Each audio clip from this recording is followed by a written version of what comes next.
veía venir, y yo no veía venir que Trump dijera tan fácil que le daba luz verde a su administración para iniciar los protocolos de transición, aunque lo hizo con un discurso de victoria, diciendo que sigue la disputa legal y que tiene confianza en que va a ser un tema importante y que va a ser un tema en el que va a salir victorioso y que todo va a resultar favorable. Insiste en el discurso de victoria, pero le ordena o le da luz verde a su administración para que empiecen los protocolos de transición. ¿Esto es importante? Sí, sí es importante, porque también en ese tuit dice que la persona encargada de realizar esos protocolos ha sido amenazada, que la han acosado bastante y que no quiere que pasen, o sea, como que lo intenta decir aquí, ha sido tanto el acoso y tanta la presión que tiene encima, que es por eso que le dio luz verde para que iniciara los protocolos, aunque tiene fe en que tiene un caso muy fuerte y que va a resultar favorable. Pero aunado a todo esto, mis amigos, a la par, se da el posible nombramiento, porque ya lo toman como tal, de Alejandro Mayorkas, que sería el primer latino para dirigir el Departamento de Seguridad Interior. ¿Esto en qué nos afecta o en qué no nos afecta? Simplemente hay que tomar en cuenta que sería una decisión importante porque Alejandro Mayorkas es cubanoamericano. Él y su familia recibieron el apoyo mediante el refugio en Estados Unidos cuando van de Cuba a Estados Unidos. Alejandro Mayorkas dirigió la Agencia de Servicios de Ciudadanía e Inmigración en Estados Unidos en la administración de Obama y esto lo convierte en el primer latino en dirigir un departamento encargado de hacer cumplir las leyes de inmigración del país. Estamos hablando de la seguridad interior, no seguridad interior. Esto sí influye porque cuando tengamos temas de migración, con cualquier situación, por supuesto, México tendría cierta relación, sobre todo el canciller Marcelo Ebrard, tendría relación con el Departamento de Seguridad Interior en temas migratorios. Aquí la duda que a mí me brinca es qué mensaje está dando Biden. Hay que ser muy claros. Sabemos que en la administración de Obama hubo más deportados que en la administración de Trump, pero también sabemos que la administración de Obama fue la principal impulsora del tema del DACA y de hecho esta persona, es Alejandro Mayorkas, quien tiene una participación activa al 100% en el DACA. Me queda claro, y el primer mensaje que yo recibo es que reactivarían el DACA y también reactivarían los temas con Cuba que habría dejado sin efectos esta administración de Donald Trump. Pero para hablar sobre este tema, como yo no soy experta y no tendría por qué ser experta en esto, hay que buscar a quienes tienen experiencia en temas de migración. Y para eso, mis amigos, quiero decir y quiero agradecerle a Nancy Landa, que es experta en migración. Les platico un poquito de ella. Ella nace en Estados Unidos, en el Estado de México, perdón. Ella nace en el Estado de México. Sus padres se la llevan a California cuando tenía 9 años. Cruza la frontera por las playas de Tijuana cuando todavía no estaban las rejas o estos ostentosos sistemas de seguridad que ya sabemos.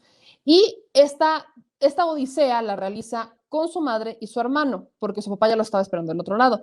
Se instalan en Los Ángeles, donde Nancy se gradúa en 2004 de la Universidad Estatal de California con honores. Además, fue presidenta de la Asociación de Estudiantes.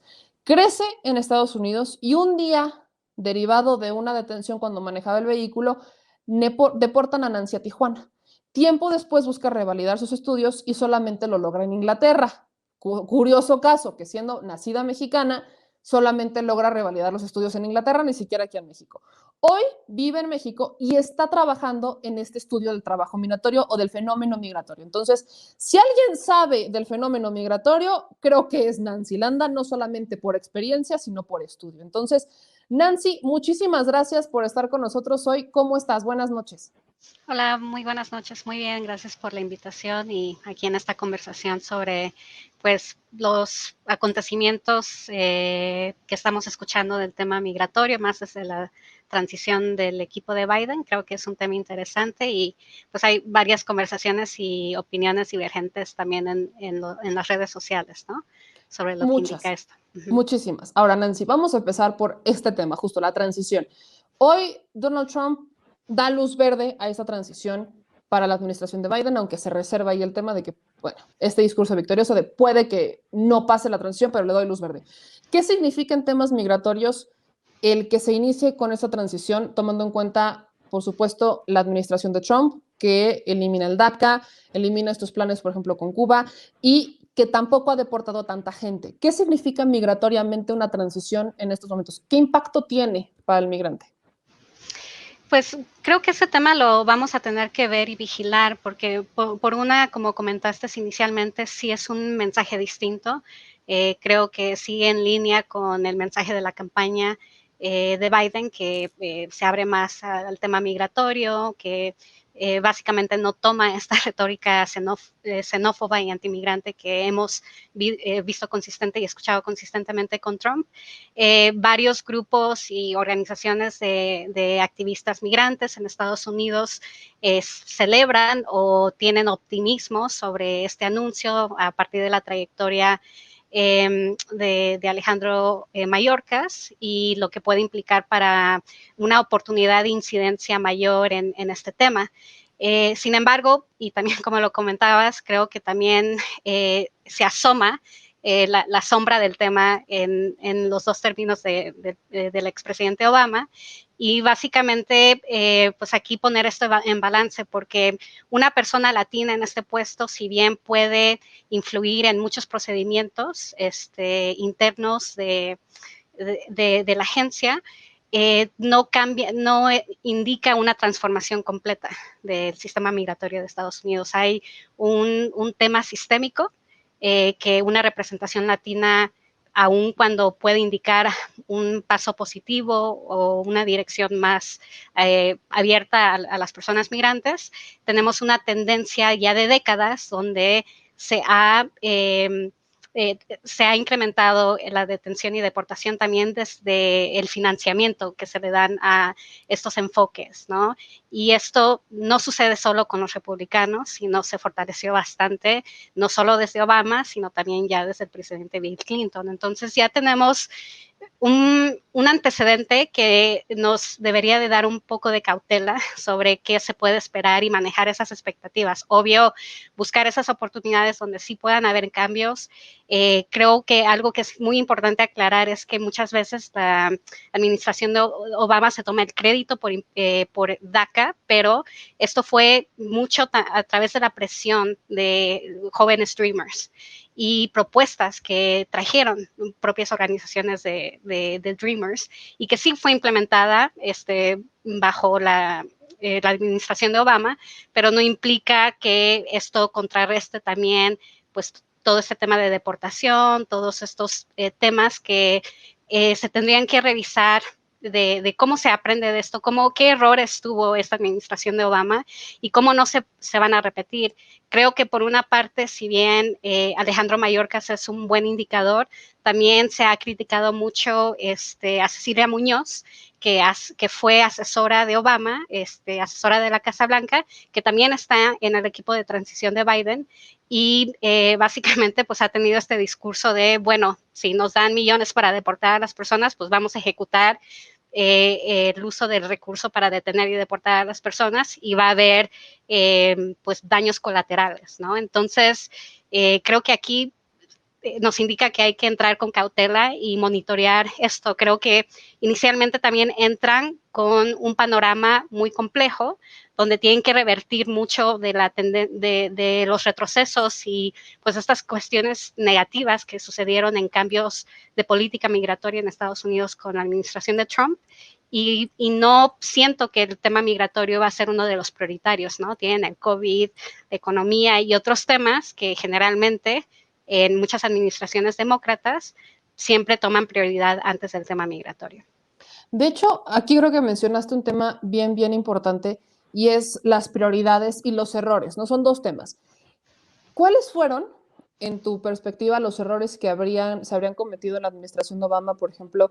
¿Qué faltó con el DACA? ¿Qué se pudo hacer más, aparte de, obviamente, dejar que la presión de los Dreamers tomara efecto y que hicieran el DACA? Porque ahora entiendo esta parte, no fue como, ay, hoy amanecí, quiero darle oportunidades a estos jóvenes, no, sino hay una presión importante por un segmento que merece y que por supuesto que quiere tener oportunidades en este país, hacemos el DACA y se dan todo el crédito, pero me dices que hubo errores.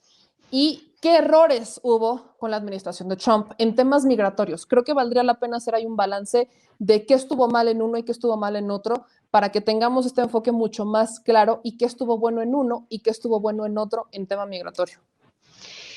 Bueno, si empezamos con la administración de Obama, el primer error que también ya lo ha reconocido él y varios de su administración, que el enfoque de decir, bueno, vamos a negociar con los republicanos y vamos a demostrar que podemos ser duros en este tema.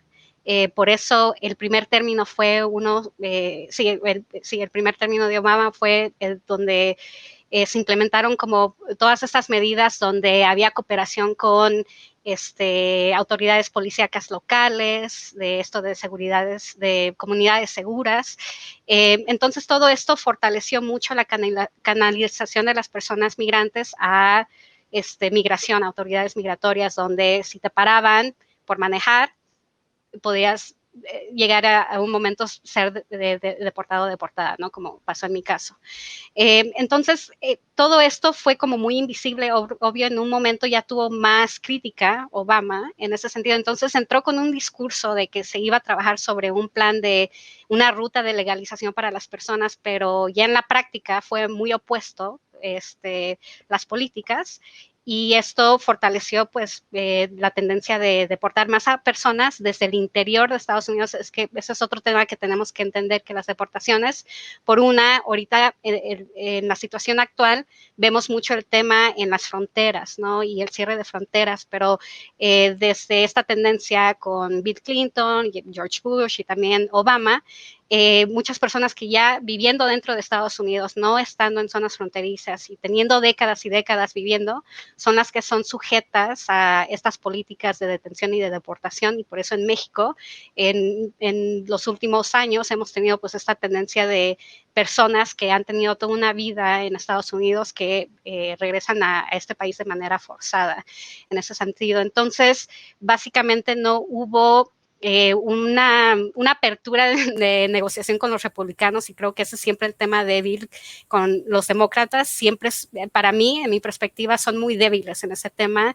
y quieren llegar a un punto medio con un partido que con el tiempo se ha vuelto más a la derecha en ese tema y quiere pues desmantelar básicamente cualquier protección mínima para las personas migrantes. Entonces creo que este esquema de negociar desde esta perspectiva y decir dónde llegamos a un punto medio es muy difícil cuando no tienes una postura fuerte de que quieres hacer una transformación del sistema migratorio. Entonces creo que ese fue como el gran error que vimos, que no sucedió en los dos términos del presidente Obama. Y ahora con Trump, creo que en sí, pues él nunca tuvo un compromiso en sí. O sea, creo que su administración fue muy clara desde un inicio que pues iban, o sea, sí entraban en este discurso que vamos a facilitar el tema de la migración legal para como criminalizar a las personas que no están en un estatus legal. Y no es solo del Partido Republicano, los demócratas también lo hacen, pero al final del día jamás implementaron medidas para facilitar la migración legal. Solo se fue criminalizando más a las personas en discurso y pues seguir desmantelando más el sistema de asilo, que es el que más también se impactó bastante de los 4 años de la administración de Trump.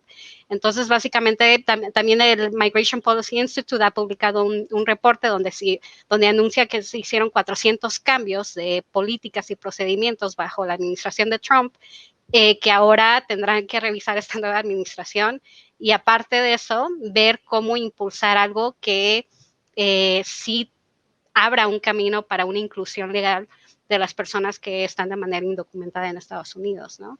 Y también tenemos el contexto de pandemia que yo siento, y lo vemos en muchos países y ya se han hecho estudios, que básicamente es la excusa para países que ya querían tener algo muy claro para cerrar fronteras para ciertos perfiles de personas. Y eso no se va a ir cuando se desaparezca la pandemia. Creo que se fortalecen esos mecanismos de cierre y se dificulta la entrada a personas en general, ¿no? Entonces creo que entran en un contexto muy desfavorable donde no vemos también apertura de los republicanos para llegar a un punto medio con los demócratas. Entonces, si siguen con esta postura de vamos a negociar y no ser tan claros y contundentes como han sido los republicanos en estar contra los migrantes, creo que por eso tendremos que ver, y por eso yo soy cautelosa de pensar que un latino estando en este puesto va a cambiar todo esto, ¿no? O sea, Nancy, para ser mucho más claros en esto, me estás diciendo que los temas migratorios son como tomados muy por encimita, solamente como para cumplir con las agendas por encima, sin tocar los fondos tampoco porque existiera voluntad de cualquiera de los partidos republicano o demócrata.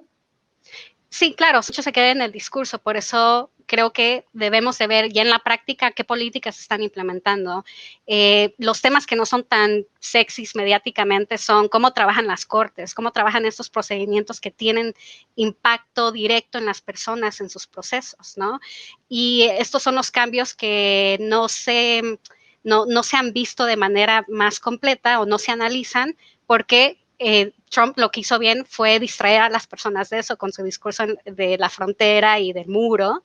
Y creo que acá desde México también los medios respondían a esto, en lugar de ver pues cómo evolucionaba esta desmantelación que han querido hacer del sistema migratorio y de asilo y que hasta cierto punto lo han logrado. Ahora en el tema de DACA, que también me preguntaste, pues básicamente eso es como el único logro que quizá Obama y creo que ya la administración de Biden van a tomar para decir, bueno, sí, vamos a seguir trabajando en protegerlo. Obvio, Trump lo atacó, aunque también tuvo un doble discurso sobre qué quería hacer con el tema de Dreamers, pero en sí, pues quería pues atacar este programa. Y creo que el gran error de los demócratas es minimizar a la población Dreamer a DACA. Porque DACA es un mundo, un subgrupo pequeño de toda la población Dreamer, que en sí la podemos entender como toda una generación de menores, de niños, niñas y adolescentes que fueron llevados por sus padres o que tuvieron poca agencia también en su decisión de establecerse en otro país y crecer, y que por varias circunstancias no califican para DACA, ya sea por el tema de edad, por el tema educativo, también qué asequible es el proceso en costo y en procedimiento. Entonces es un programa muy limitado y muy excluyente. Creo que un paso hacia adelante sería pues cómo amplifican esto para que de veras retome los principios del DREAM Act, que era mucho más amplio, ¿no? Por ejemplo, yo, si no hubiera vivido la deportación, yo hubiera estado fuera de este programa por el tema de la edad, porque tenías que tener cierta edad en cierto tiempo. Entonces, hay bastantes limitaciones y creo que limitar la lucha de toda una generación de jóvenes al DACA no representa pues la lucha completa, ¿no? Y aparte pues vamos a ver cómo vemos el tema de justicia social para todas las familias, o sea, proteges a los jóvenes pero deportas a sus papás, o sea, entonces, ¿cómo está esto, no? ¿Cómo resolvemos este tema? Y creo que para mí esa es la limitación de seguir solo hablando del DACA en sí y usarlo como punto de partida en lugar de decir, bueno, es un programa, pero el tema en general, pues, ¿cómo le hacemos con más de 11 millones de personas que están de manera indocumentada en Estados Unidos, ¿no? Ahora, este primer mensaje que manda Mayorkas, ¿cómo lo leemos, no? Porque reconoce, en este primer mensaje reconoce que sin el refugio, prácticamente sin el refugio que le da Estados Unidos a su familia cuando recién llegan de Cuba, no podría estar en este momento. O sea, recuerda ese antecedente y para muchos ha sonado como un mensaje de vamos a ayudar a las personas que como yo estuvieron en esta condición, que buscan un refugio en Estados Unidos porque no tienen condiciones en su país. No sé cómo tomarlo, si exclusivamente para latinos, o sea, si como es un tema migratorio en general, si solamente lo hace como a modo de discurso o si lo hace con el tema de Cuba, que no olvidemos que también a finales de la administración de Obama hubo este acercamiento mucho más con la apertura hacia Cuba. Entonces se estaba ya abriendo como el tema con Cuba de desbloqueo y todo esto, pero desde un inicio se había marcado. Entonces, ¿cómo leemos este primer mensaje que manda Mayorkas? ¿Sería hacia las minorías o sería nada más un tema de discurso en general? Pues creo que es complejo y vamos a tener opiniones divergentes en ese tema. Por una parte, creo que su historia puede ser utilizada de manera positiva para decir, tenemos o sea, el asilo tendría que ser el tema menos controversial, o sea, ya era un tema que ya venía, que ya tiene una normativa internacional, que ya hay leyes mucho más claras en esto y que la administración de Trump atacó, ¿no? Y que sí desmanteló, o sea, el programa de Remain in Mexico, Quédate en México, básicamente está contraponiéndose con todos los principios del derecho internacional y creo que a partir de pues esta historia que puede impulsar y esta narrativa, y obvio creo que es algo a lo que yo me relaciono porque desde ahí también trabajo el tema migratorio, es cambiar la narrativa y el discurso, ¿no? Porque es muy fácil usar el discurso antimigrante para justificar estas medidas y creo que eso, desde el discurso sí se puede haber cambios y maneras de abordar el tema, pero al final pues tendrá que ver pues cómo subsana todas estas decisiones a nivel de procedimiento, si sí en efecto va a eliminar el programa Quédate en México para que las personas que han transitado por México y están en las fronteras no sigan varadas y si van a seguir con sus procedimientos de asilo en Estados Unidos lo puedan hacer. Pero hay muchos temas en fronteras, o sea, a mí me ha tocado también vivir en Tijuana y ver este tema, donde antes de este programa de Trump ya había procedimientos que dificultan a las personas acceder al derecho de refugio y asilo a Estados Unidos. Por ejemplo, las listas de espera que manejan a nivel local porque pues no hay personal suficiente para procesar todas las solicitudes de asilo y que las personas tengan que estar todavía varadas esperando meses y meses para ver cuándo van a poder iniciar y presentarse en la frontera. Eso ya lo teníamos antes, ¿no? Entonces creo que de ahí tendrá que ver pues cómo prioriza tener suficiente recurso y una infraestructura que de veras pueda fortalecer garantizar el derecho a asilo, que básicamente en la práctica no se está viendo y que empeoró, vimos que empeoró con la administración de Trump. Entonces creo que por una parte puede ser sí veo una oportunidad, pero yo digo que hay que vigilar y creo que los grupos activistas y promigrantes tendrán que seguir impulsando desde diferentes trincheras para que sí se tomen medidas que mejoren esta situación. Ahora, Nancy, para cerrar, con la administración de Biden se acaba el tema racista. Te lo pregunto porque veo a mucha gente con opiniones muy contrarias, ¿no? Dicen que Trump reaviva el racismo, que los discursos de Trump reavivan el racismo y que con la llegada de Biden como que esto va a desaparecer. ¿Eso pasaría desde tu perspectiva? No, el racismo nunca ha desaparecido, ha estado ahí y las estructuras apoyan esto. O sea, ¿por qué la mayoría de personas que son detenidas y deportadas, más del 90% son latinos? Y también desproporcionadamente las personas negras, ¿no?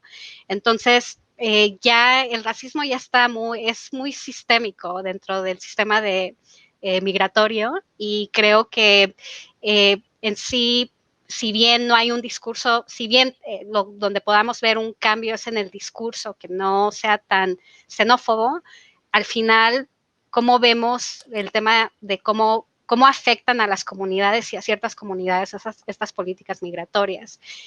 Creo que en sí, pues, Trump sí fortaleció esa voz minoritaria de derecha y no veo cómo esta vaya a parar, ¿no? Y creo que Estados Unidos todavía tiene mucho trabajo que hacer para conciliar y sanar pues este aspecto histórico que obvio viene desde su historia, pero no sé, o sea, no veo, si bien tal vez ya no sea tan visible en el discurso y tan enfrente de nuestras caras, va a estar ahí. Y creo que hay que hacer bastante trabajo para que ya en la práctica las políticas no estén afectando de manera diferenciada a ciertos grupos por su etnia o también nacionalidad, ¿no? Que eso lo vemos bastante en el tema migratorio. Pues te agradezco mucho, Nancy, y espero que te tengamos de nuevo en el canal para ir viendo y sobre todo dándole voz a este análisis sobre cómo va la transición y sobre todo ir evaluando estas estrategias migratorias que bien me dices, creo que hay que observarlas, hay que estar muy pendientes y hay que analizarlas a profundidad, porque no nada más es el DACA, hay muchas otras cuestiones que se deben de atacar y se deben de analizar. Entonces, te esperamos pronto por acá, Nancy, si quieres y si puedes, para darle mucho más a este análisis. Sí, no, muchísimas gracias y creo que es muy importante que tengan el tema en el radar porque a México le afecta bastante, ¿no? El tema, de manera indirecta y directa, porque tenemos todos los flujos migratorios y creo que tenemos que ver mucho las políticas, no solo de Estados Unidos, sino también las que tenemos aquí en México, que hay mucho que revisar en ese tema. Y sobre todo ahorita también hablando de Centroamérica, ¿no? Que ya México Claro. es el paso para muchos, pero se quedan estancados en la frontera entre Estados Unidos y México y nosotros qué hacemos con ellos, ¿no? Creo que hay Sí. mucho que hablar sobre el tema, así que Nancy, te agradezco mucho y nos vemos en otra ocasión para hablar más del tema.